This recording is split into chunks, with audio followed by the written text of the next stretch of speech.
کہتے ہیں حصے مزاح سب سے مشکل کام ہے اور مزاح لکھنا اس سے زیادہ مشکل کام ہے، اور جس کا اچھے حصے مزاح ہو تو وہ تو سمجھو جیسے اس نے اپنی ایک الگ ہی دنیا بسا لی۔ دیکھتے دیکھتے میری نظر سے ابن انشا گزرے تو ابن انشا کی میرے پاس ایک کتاب آئی، چلتے چلتے خود ہی پہنچ گئی، اس کو خیال آ گیا۔ اس کا نام تھا نگری نگری پھرا مسافر۔ اس سے کچھ اقتباس پڑھتے دیکھتے انشا جی کیا کہتے چلے گئے تھے۔ ویسے تو انہوں نے کہا تھا انشا جی کوچ نہ کرو، کوچ کرو، اس شہر میں اب دل کو لگانا نہیں، لیکن فی الحال آپ دل یہیں لگائیے تو کچھ مزہ کرتے ہیں۔ ان کا افسانہ ہے منجی کے تھڑاوا۔ ٹوکیو میں ہمارے لیے سب سے بڑا مسئلہ ہوتا ہے منجھی کے تھڑاوا۔ یہ شہر مہنگا تو ہمیشہ سے تھا لیکن اب اور مہنگا ہو گیا۔ لوگ کہتے ہیں ہوٹلوں اور غسل خانوں کے بارے میں کیوں لکھتے ہو؟ کیوں نہ لکھیں؟ جس تن لگے سو تن جانے۔ اب یہی دیکھیے ہمارے لیے ہوٹل مارونوچی مقرر ہوا۔ پہلے تو اس کا نام یاد رکھنے میں تکلیف ہوئی، آخر اردو کا ایک محاورہ یاد آیا، مارو گھٹنا پھوٹے آگ۔ اس کی نسبت سے مارو یاد آتا تھا اور نوچی ہم خود اس کی آگے لگا لیتے تھے۔ لیکن یہ تکالیف کے سلسلے کی پہلی کڑی تھی۔ کمرے میں گئے تو سخت گرمی۔ پہلی رات تو ہم نے جوں تو گزار دی، یہ سمجھ کر کہ ہمارا ان کا ٹھنڈک کا مزاج ایک دوسرے سے مختلف ہوگا۔ دوسری رات شکایت کی۔ مینیجر نے کہا جناب جب سے انرجی کا بحران آیا ہے ہم نے بجلی خرچ کرنی بند کر دی ہے۔ ہمیں حکومت کی طرف سے ہدایت ہے کہ 11 بجے ایئر کنڈیشنز بند کر دیا کرو۔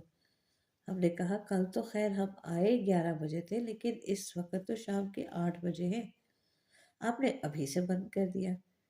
فرمایا یہ صحیح ہے لیکن 11 بجے ہم مزید بند کر دیتے ہیں۔ اس پر ہمیں 2 رئیس یاد آئے جنہوں نے سائیں سے کہا تھا کہ گھوڑے پر زین ڈال دو۔